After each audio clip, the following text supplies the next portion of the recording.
Hello guys, इस video में हम सीखने वाले हैं how to create reusable components in React.js। So यहाँ पर मैंने एक सिनारियो लिया है जिसके अंदर हमें तीन बटन कंपोनेंट्स बनाने हैं, like save button, cancel button, reset button. So अब इन तीनों बटन्स को हमें बनाना है, तो सबसे पहला हमारे दिमाग में नाइव सॉल्यूशन, मतलब एकदम बेसिक सॉल्यूशन ये आता है कि हम एक कंपोनेंट बनाएं, लाइक फंक्शन और बटन कंपोनेंट। और देखिए, इसको मैंने फंक्शनल कंपोनेंट बनाया जहाँ से मैं रिटर्न कर रहा हूँ बटन को, और यहाँ पर सपोज मैंने लिखा सेव बटन। ओके, अब मुझे सेव बटन बनाना था तो मैंने यहाँ लिया सेव बटन और सेव बटन को इस तरीके से बना दिया। अब मैं यहाँ पर अपने बटन को देख सकता हूँ, देखिए सेव बटन। अब मुझे दूसरा बटन बनाना है, कैंसिल एंड रिसेट। तो मैं क्या कर सकता हूँ, सिंपल इस बटन को कॉपी किया और यहाँ पर मैं इसको लिख सकता हूँ सेव बटन, और यहाँ पर इसको सेव बटन ऐड कर सकता हूँ। यहाँ पर मैं लिख सकता हूँ कैंसिल बटन, और यहाँ पर एक और फंक्शन को कंपोनेंट कॉपी किया, यहाँ पर मैं लिख सकता हूँ रीसेट बटन। ठीक है, तो यहाँ पर मैं लिखूँगा कैंसल, उसके बाद लिखेंगे हम रीसेट, और इन बटन्स को रेंडर करेंगे ऐप के अंदर, रीसेट। ठीक है, देखिए इस तरीके से हमारी रिक्वायरमेंट यहाँ पर फुलफिल हो जाती है। But is it a right way to create components in React JS? I think आप समझ गए होंगे कि it's not a right way, because in future यदि मेरे पास और रिक्वायरमेंट आती है, सपोज मेरे पास रिक्वायरमेंट आती है कि सबमिट बटन बनाना है, तो सबमिट बटन के लिए फिर क्या मैं फिर से एक और फंक्शन क्रिएट करूँगा? देखिए, लाइक सबमिट बटन, नहीं, मैं यहाँ पर नहीं क्रिएट करना चाहूँगा, क्योंकि इस तरीके से मेरा कोड जो है वो इंक्रीज होते चल रहा है। अब आपकी एप्लीकेशन ऐसी हो सकती है जिसमें लाइक 10 और 20 टाइप्स के बटन्स हो, और जिनके सबके अलग अलग बिहेवियर हो, उसके अलग कलर्स हो, उसके अंदर अलग ऑन क्लिक लिसनर पास होता हो, जिनका नाम अलग है। तो क्या उनके लिए हम सभी के लिए अलग अलग कंपोनेंट्स बनाएंगे? नहीं। तो यहाँ पर एक हम क्या कर सकते हैं कि केवल हम एक ही कंपोनेंट बनाएं जिसका नाम रहे, सपोज, और यहाँ पर मैं इसको सबमिट बटन को ऐड करता हूँ। तो ये किस तरीके से हम यहाँ पर देखिए, जो प्रॉब्लम स्टेटमेंट है उसको कन्वर्ट कर रहे हैं हमारे रियूजेबल कंपोनेंट में। तो आप यही थॉट प्रोसेस लगा के किसी भी रियूजेबल कंपोनेंट को बनाते वक्त आप इसी स्टेप्स को ध्यान में रख सकते हो। तो हम क्या कर सकते हैं, यहाँ पर हमको एक सॉल्यूशन नजर आ रहा है कि हम एक जेनरिक कंपोनेंट बनाए जिसका नाम हो बटन। वो क्या करे कि रिटर्न करे बटन को ही, लेकिन जो इसके अंदर हम यहाँ पर पैरामीटर्स देख रहे हैं, मतलब डिफरेंट डिफरेंट जो चीज़ें चेंज हो रही हैं, यहाँ पर कैंसिल की स्पेलिंग गलत है, तो उन जो पैरामीटर्स को है हम आर्ग्यूमेंट की तरह यहाँ पे प्रॉप्स पास कर सकते हैं।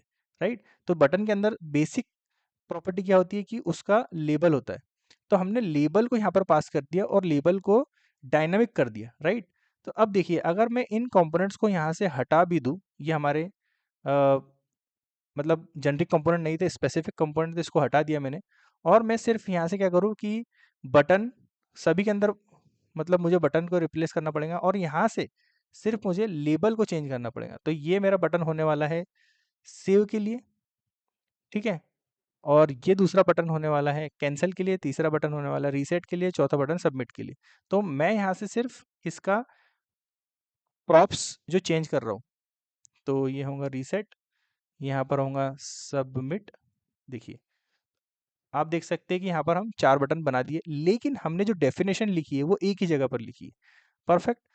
अब मैं क्या करना चाहता हूँ कि इसको बेसिक क्लास नेम देना चाहता हूँ, तो बेसिक क्लास यहाँ पर मैं ऐड करना चाहता हूँ ताकि इसका लुक एंड फील अच्छा हो। ठीक है, तो यहाँ पर हम जाएंगे और यहाँ पर बटन क्लास को क्रिएट करेंगे। विड्थ जिसकी रहेगी 100 pixel, height 40 pixel, font size 20 pixel, padding 5 pixel, margin 5 pixel, border none, border radius 5 pixel, cursor pointer. तो ये एक बेस हमारी क्लास की, हाँ, हमारे फंक्शनल कंपोनेंट की क्लास हो गई बेस। अब देखिए, अब मैं इसको रिफ्रेश करता हूँ, देखिए तो हर एक कंपोनेंट के ऊपर ये क्लास अप्लाई हो गई। लेकिन अगर मैं चाहता हूँ कि सेव बटन के का बैकग्राउंड कलर कुछ और हो, कैंसिल बटन का बैकग्राउंड कलर कलर कुछ और हो, रीसेट का कुछ और, सबमिट का कुछ और, तो स्पेसिफिक आप बटन्स की स्टाइल को भी चेंज कर सकते हो। तो हम यहाँ पर क्या कर सकते हैं कि हम यहाँ पर दूसरा पैरामीटर ऐड करें स्टाइल के लिए, कि भाई अगर आपको दूसरी स्टाइल देना है तो आप सिंपल स्टाइल को पास कीजिए और यहाँ पर डायनामिक स्टाइल ऐड करिए। तो मैं यहाँ पर लिख सकता हूँ सेव बटन स्टाइल स्टाइल, और यहाँ से मैं बैकग्राउंड कलर को पास कर सकता हूँ लाइक लाइट ग्रीन, और ये इसको मुझे यहाँ से पास करना पड़ेगा एज ए स्टाइल प्रॉप्स। देखिए, तो देखिए अब मेरा जो सेव बटन है, सेव बटन के ऊपर मैंने एक अलग स्टाइल पास करना था, पास किया तो यहाँ पर रिफ्लेक्ट दिख रहा है। तो इस तरीके से आप दूसरे बटन्स को भी स्टाइल पास कर सकते हैं। और देखिए हमने केवल एक ही फंक्शन के अंदर, जो रीयूजेबल फंक्शन है हमारा बटन, उसके अंदर एक ही प्रॉप्स को ऐड किया और जस्ट प्रॉप्स को यहाँ पर अपेंड इंजेक्ट किया बटन के अंदर, और यहाँ से हम डिफरेंट डिफरेंट स्टाइल ऑब्जेक्ट पास कर सकते हैं। लाइक कैंसल बटन स्टाइल हो सकती है, ये हो गया रीसेट रीसेट बटन। तो लाइक कैंसिल बटन के अंदर हम दे सकते हैं रेड, एंड इसका मैं जो फॉन्ट कलर है उसको चेंज करना चाहता हूँ, तो फॉन्ट कलर हमारा वाइट हो सकता है। आफ्टर दैट ये रीसेट बटन को हम लाइट ब्लू कर सकते हैं, लाइट ब्लू ब्लू, और इसका भी कलर जो है वो वाइट हो सकता है इस तरीके से।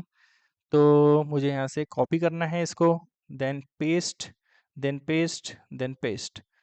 तो कैंसिल बटन के जो स्टाइल है वो कैंसिल बटन में जाएगी, रीसेट बटन की स्टाइल रीसेट बटन में जाएगी, और सबमिट बटन की स्टाइल हमको क्रिएट कर सकते हैं like submit button style.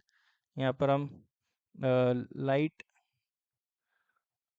Pink दे सकते हैं और इसको डिफ़ॉल्ट या कलर वाइट ही रहने देते हैं, और ये सबमिट बटन पे चले जाएंगे। परफेक्ट, सेव कर दिया हमने। देखिए, तो हर एक बटन जो है अलग अलग कलर्स में आपको दिख रहा है, राइट।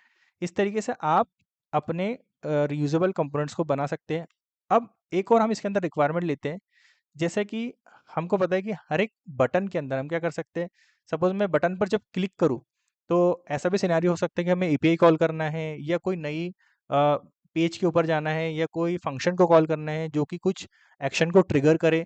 सपोज मैं सेव बटन पे क्लिक करना है तो सेव एपीआई कॉल करना है, कैंसिल बटन पे क्लिक करना है तो मुझे फॉर्म जो है वो उसको रीसेट करना, फॉर्म जो है फॉर्म को कैंसिल करना पड़ेगा। रीसेट बटन पे क्लिक करूँ तो हो सकता है कि हमारे जो वेब पेज जिसको फॉर्म दिख रहा है, फॉर्म जो है फिल्ड फॉर्म है, उसको मैं रीसेट बटन पे जैसे ही क्लिक करूँ तो वो फॉर्म जो है वो अनफिल्ड हो जाना चाहिए, मतलब उसकी रीसेट कंडीशन में आ जाना चाहिए। तो इस तरीके से फंक्शनलिटी हम कब दे सकते हैं, जब ऑन क्लिक फंक्शन हम उसमें ऐड करें। अगर मैं यहाँ पर ऑन क्लिक ऐड कर दूँ, राइट, लाइक इस तरीके से, तो क्या होगा देखिए, मैं यहाँ से अलर्ट को ऐड कर सकता हूँ क्लिक्ड, और मैंने इस पर क्लिक किया सेव बटन पर तो इसमें क्लिक आ रहा है, कैंसिल बटन पर भी क्लिक आ रहा है, और रीसेट बटन पर, तो हर बटन पर एक ही बिहेवियर हो रहा है, राइट। तो हम तो ये नहीं चाहते, हम तो चाहते हैं कि हर एक बटन पर अपना एक अलग बिहेवियर हो। तो उसके लिए हम क्या कर सकते हैं कि यहाँ से सिंपल ऑन क्लिक लिसनर को या फंक्शन को एक्सेप्ट करवा सकते हैं एज ए प्रॉप्स। तो मैं जो ये जो लॉजिक मैंने लिखा है वो उसको आउटसाइड द कंपोनेंट लिख सकता हूँ। देखिए, तो अब मेरे पास बटन है, सपोज मैं चाहता हूँ कि सेव बटन पर जब मैं क्लिक करूँ तो एक फंक्शन लिखूँ सेव ऑन सेव, और इसके ऊपर जब मैं क्लिक करूँ ऑन सेव पर तो ऑन सेव वाली फंक्शनलिटी इनेबल होना चाहिए। लाइक अलर्ट, अलर्ट में करूँ तो मैं यहाँ पर आना चाहिए ऑन सेव कॉल्ड, राइट। इस तरीके से मैं इसको कॉपी कर लेता हूँ, paste paste paste, on save, on cancel, on reset, on submit, right. अब यहाँ पर मैं इसको कॉपी कर सकता हूँ, यहाँ इसको ऑन सेव, ऑन सबमिट, ये है। अब हर एक फंक्शन को मैं क्या कर सकता हूँ, जिस तरीके से मैंने यहाँ पर प्रॉप्स पास किए तो इस तरीके से हम बटन के अंदर देखिए ऑन क्लिक को रिसीव कर रहे हैं और ऑन क्लिक को ऐड कर दिए। तो हमें इस वाले जो ऑन क्लिक है उसको एक ही जगह पर लिखना पड़ रहा है, बस हम अलग अलग बिहेवियर को जो कंपोनेंट है वहां से पास कर सकते हैं। तो यहाँ पे मैं लिख सकता हूँ ऑन क्लिक, और यहाँ से ऑन सेव को पास कर, ऑन सेव क्योंकि ऑन सेव बटन है तो ऑन सेव को मुझे पास करना पड़ेगा एक्सटर्नल पैरामीटर। तो यहाँ से मेरे ये पैरामीटर्स को प्रॉप्स पास हो रहे हैं, सॉरी, मतलब रिएक्ट कंपोनेंट में पैरामीटर्स को हम प्रॉप्स बोलते हैं, फंक्शन में पैरामीटर से आर्गुमेंट्स को रिसीव करते हैं। इस तरीके से होता है। अब मुझे कैंसिल के अंदर कैंसिल बटन रहेगा, तो यहाँ पर मैं लिख सकता हूँ on cancel, after that on click, on reset, after that I can write on click, on submit. Perfect. देखिए तो हर एक फंक्शन हमने अलग अलग बटन पे ऐड कर दिया, तो मैं हर बटन पे क्लिक करूँगा सपोज सेव पर, तो सेव वाला और कॉल होना चाहिए ऑन सेव कोड। तो इस तरीके से अपना हर एक बटन अपना सेपरेट वर्क कर रहा है। तो अब यहाँ से आप एपीआई कॉल करो या कोई अदर फंक्शन कॉल करो या कोई आपको एक्शन परफॉर्म करना वो करो, it's up to you, because we are passing as a listener और call back function as a on click function. देखिए कैंसिल बटन पे क्लिक करो तो ऑन कैंसिल कॉल हो रहा है, रीसेंट बटन पे क्लिक करो तो ऑन रीसेट कॉल हो रहा है, और सबमिट बटन पे क्लिक करो तो ऑन सबमिट कॉल हो रहा है। परफेक्ट। तो इस तरीके से आप रीयूजेबल कंपोनेंट्स, देखिए हमने जो बनाया बटन, उसको एक ही बटन बनाए, एक ही फंक्शन बनाया है, इसके अंदर जस्ट हम हमारे फीचर्स को ऐड करने के लिए props as a props, extra parameters, extra props add करते चल रहे हैं, और हम फीचर रिच हमारे फंक्शन को बना सकते हैं। तो ये एक बहुत ही बेसिक हमने रीयूजेबल कंपोनेंट बनाया है। इसको आप चाहे तो और थोड़ा सा कॉम्प्लेक्स भी बना सकते हैं, जैसे कि ऑन होवर पर कलर चेंज होना चाहिए या बॉर्डर आना चाहिए, या आप अपने हिसाब से इसको और थोड़ा सा कॉम्प्लेक्स कर सकते हैं अपनी रिक्वायरमेंट के हिसाब से। लेकिन मैंने यहाँ पर एक बेसिक तरीका बताया कि किस तरीके से आप फंक्शन या कंपोनेंट को रीयूजेबल बना सकते हो। तो whether it's a form component, whether it's a input component, और whether it's all kind of जो हमारे JSX में एलिमेंट्स होते हैं, उन सभी एलिमेंट्स को आप रीयूजेबल एज ए कंपोनेंट बना के रख सकते हैं और अपने प्रोजेक्ट में यूज कर सकते हैं, because you have to write once and you can use all the time.